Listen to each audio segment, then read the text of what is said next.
tuning in to Mothers Who Care. I'm your host today, Zerlina Smith, and I have one of my good friends here with me, Shakia Flowers from the Salvation Army. Today our show is focused on re-entry. Today is July 3rd, 2017.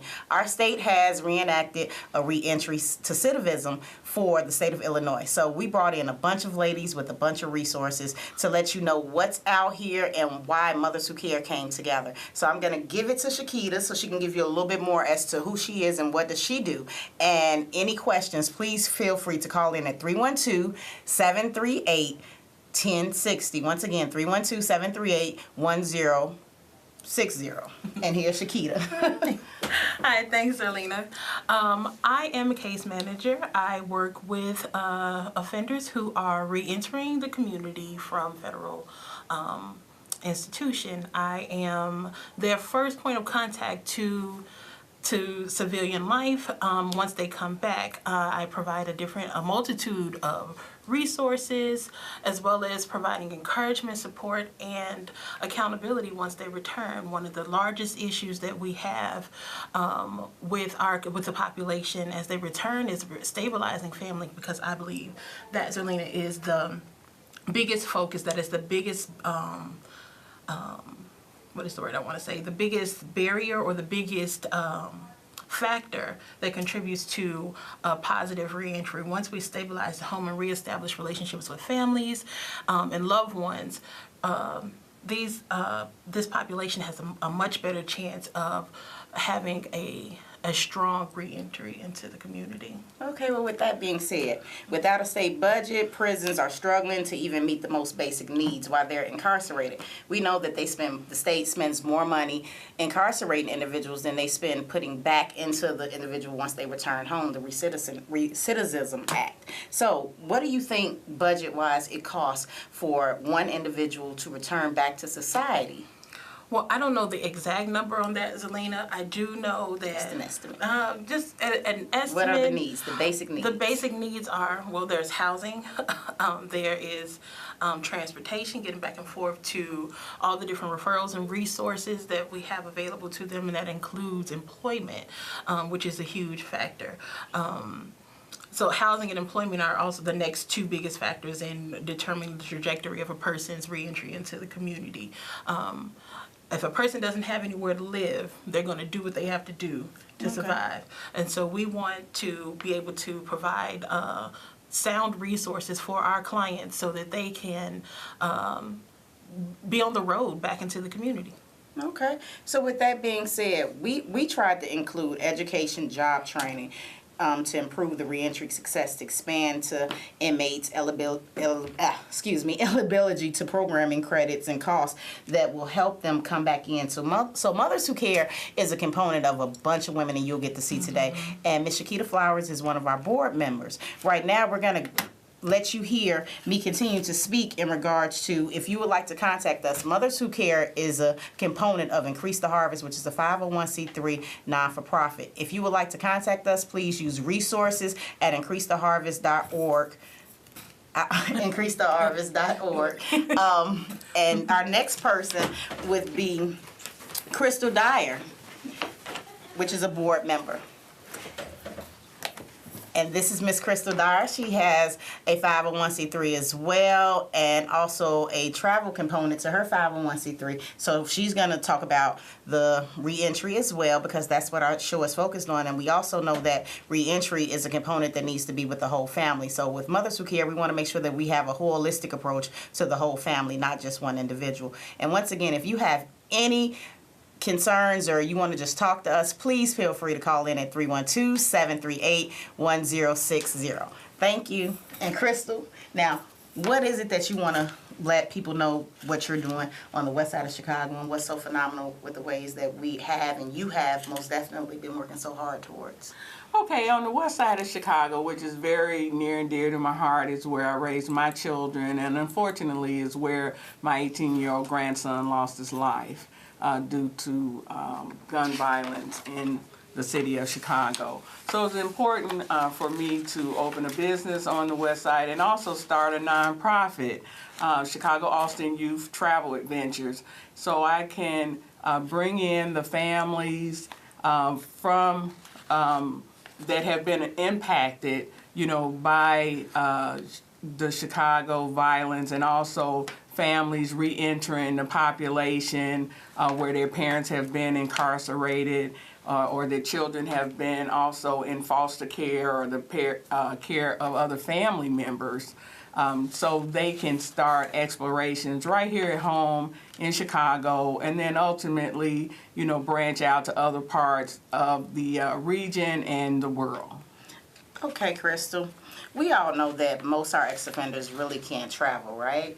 Now, we've been talking mainly just in regards to local family component trips, whereas we bring our ex-offenders home, and instead of having them just return to the same household that they once left prior to going to prison, we wanted to see if we can do just overnight trips, whereas it's engagements, families getting to know one another at the expenses of Mothers Who Care and all the other beautiful organizations that are a part of this very hard endure, because we know for 3 years we have not had a budget, and we have 98% of our ex-offenders returning home to the community in Austin, and we're so badly in need of so many resources that we wanted to make sure today that we make as many resources available for you. So what Crystal is here talking about is how we're going to get our people to leave the communities for at least 1 day or 2 nights to get away and enjoy themselves with their family. So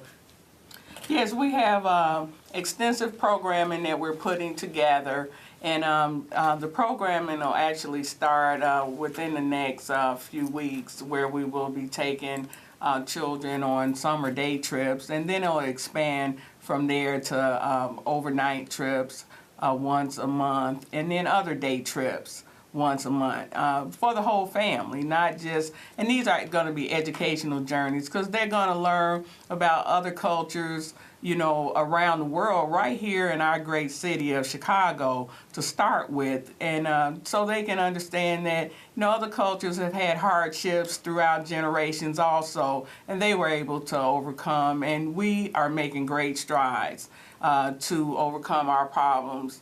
And they're working together as a family, because that's the component that we are. We are all a family, and we're going to hold each other's hands, and we're going to all progress together.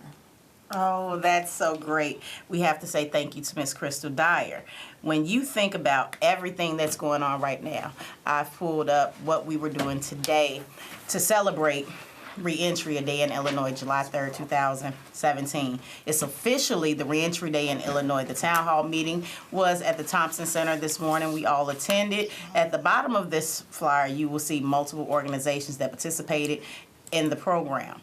So now we're going to move on to our education piece, and you're going to meet another board member of Mothers Who Care, which is Tammie Vinson, another good friend of mine, who's a special education teacher at Oscar DePriest Elementary School in the Austin community. Now, remember, once again, if you have any questions, you can go and pick up that phone right now, 312-738-1060. We're waiting on your calls, but we're going to ask Tammie, what is it that she sees that's so badly needed when it comes to educating our ex-offenders, and not just so much them, but the whole family. Once again, this is a family component show, and we want to make sure that everyone uses whatever we have, and we bring whatever they need together. So, Mrs. Tammie Vinson. I agree with most of the other speakers that we need to have a holistic approach.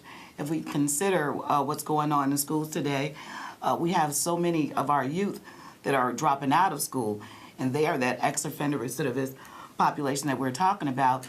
If we are not ensuring that there are programs within our schools, within our park districts, within our community, that actually addresses some of the things that the kids need. A whole lot of research shows that that idle time that we have between school or after school, the kids have no real structure, and they're out there, hanging out with their friends or whatever. And again, we know idle mind will do things. So if we, are concerned, with the funding of education in the state of Illinois, which is not great. We have really subpar education offered to a lot of our children on the south and the west side. So my hope would be to consider how can we get our legislators to understand that fair and equitable education funding would actually help with the number of incarcerated folks we have. So with adult basic education and high school equivalency and post-secondary educational programs, what do you think is really needed when you look at what we're sitting here doing? What do you think that we can do for the greater west side of Chicago, or the greater west side period? We need to know at this point, what is it educational-wise we can do for our community families? I'm a big believer in lobbying for stuff, so I know that we can offer programs within our communities, but unless we can have broad outreach, then we can, put a bandage on it and, address the ills of a few folks within our community. But if we are not considering the fact that we have an education system that wants all the kids to go to college, everyone's not going to go to college. If we offer more training programs, more, if we can actually, maybe we can make sure that we're working with groups that do internships or apprenticeships into all sorts of tech industry or construction or something where the kids are given some, have something they can do to make a living. Because a whole lot of crime comes from folks' need to feed their families, have somewhere to live and survive. So as a special education teacher, what do you think about the mental illness issue? Do you think that's something that's a major concern when it comes to the recidivism? Huge. It's absolutely huge because there are people that would deny the fact that people have mental issues or things that need to be addressed. And when you see children, I work with children with autism, you can't look at them all the time and tell if they have autism, but they'll engage in the community in a way that, the expectations are one thing.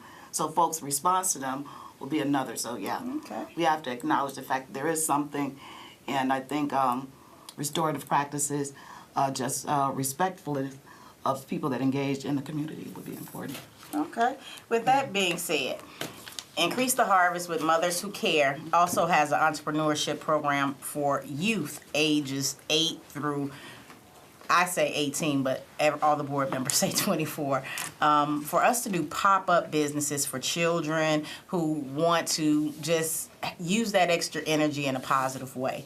So once again, when you think about Mothers Who Care, think about Increase the Harvest, who has put together so many components with so many different women from different backgrounds who are working very, very hard to make sure that we address every community issue. And right now we have a Karen Ahmed, and she's going to do some financial talk as to what we have going on at this moment. So Karen, please explain what it is that you think we need to do with our ex-offenders on the financial issue. All right. Thank you, Zerlina. Thanks for having me here. I'm delighted to be a part of Mothers Who Care. We're doing some great work on the west side of Chicago. My interest and my profession is to teach finance or financial literacy to people, especially from vulnerable populations who may not otherwise have the education in finance. So there's some important statistics that we should know. So Shakia mentioned at the top of the show that, and Tammie also, that employment, securing employment is very important for ex-offenders. But once you get that employment, the next question is, what do you do with the money when you make it? Okay. In order how to manage your budget, how to manage credit, how to protect yourself in case of financial setbacks.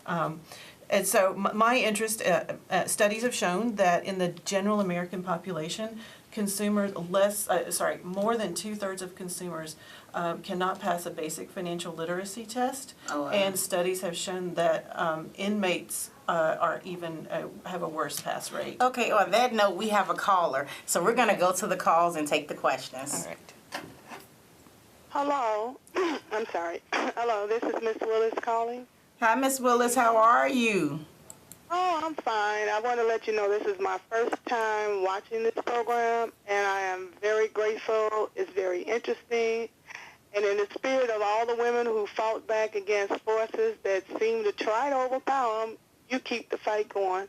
Oh, So thank you very much. But I am interested in finding out how I could help in the future. how you can help in the future?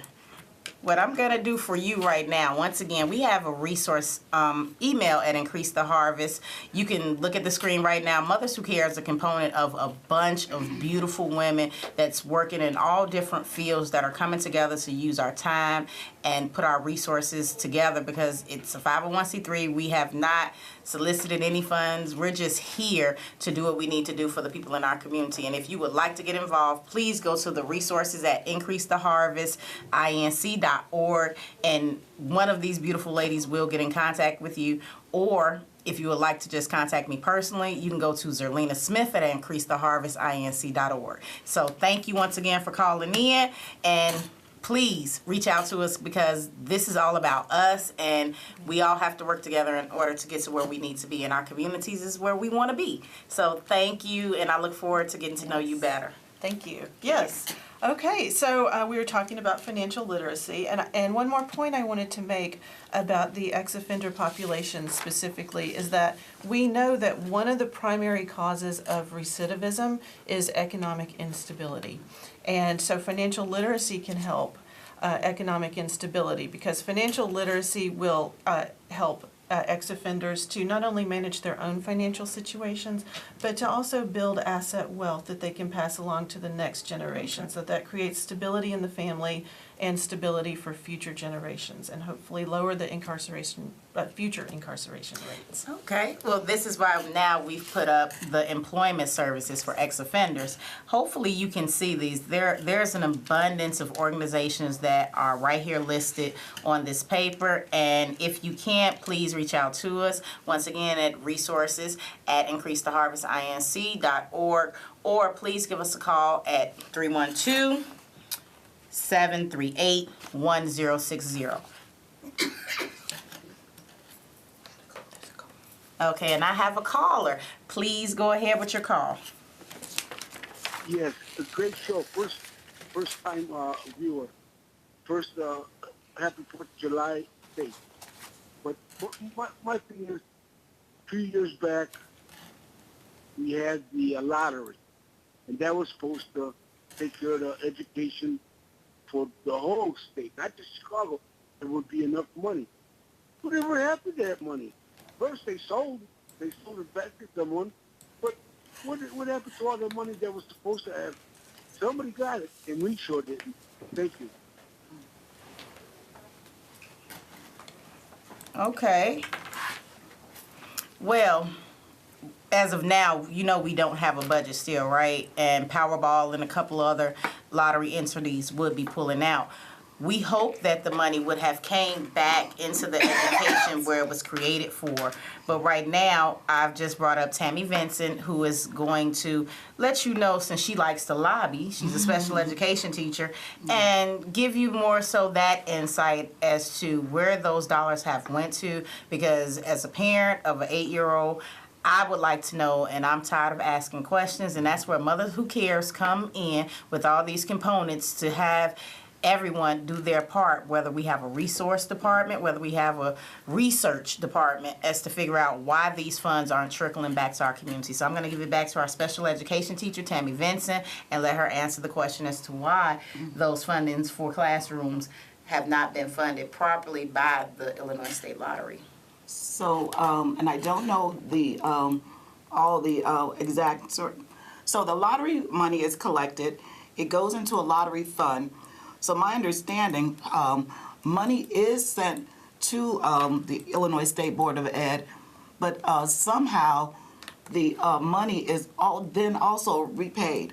So I think the issue is an issue of privatization and outsourcing. It's like the money is going to vendors to do the business of maybe education or running the lottery, but it's not actually going into the classrooms. So education in Illinois is primarily funded by property taxes, so throughout the area. So the funding of property tax as the base of education funding has always been found to be unequitable. Certain communities will benefit more substantially from those funds than others. So there's legislation in Springfield now to change the education funding formula, but it's not proceeding well because certain districts believe they'll be on the losing end. So yeah, we need to go out to after our legislators and figure out how the heck can we equitably fund education for all the students in the state. Okay, so was that something that did she answer your question for you? Caller? Okay, well, let me just shoot out this quick reminder. Mothers Who Care has a parent cafe, a monthly meeting. If you would like more information about that, you can also go back to resources at increasetheharvest.org. We are here every Wednesday. We're out at 5601 West Cochran, feeding the community from 5 to 6. We're shooting across the entrepreneurship program right now. We have so many good things going on. We have the Because I Care at 5811 West Chicago Avenue summer program 2015. All this is free. Free, okay? Nothing that you see us sharing costs you a dime. If you want any information with our partners, you see the Parent Cafe is supported by State Representative LaShawn K. Ford, the 15th District Cap, Emma Mitz, 37th Ward.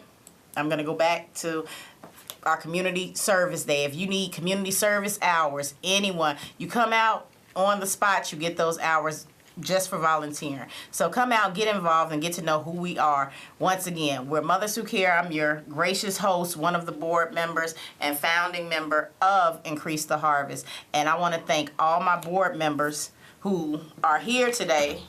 We have Tammie Vinson, Crystal Dyer, Joanne Terrell, which is manning the phones, my daughter, Karen Ahmed. I'm going to squeeze them all in, even though they say we can't fit in here. We're going to go off because we only have like 3 minutes left. So we're going to let you see the faces if they scoot all down. And we're missing our women, Camille Lilly, Emma Mitz, my daughter Cherish is waving at us. And once again, this is a family component show, and here comes Joanne. And it's all about the community.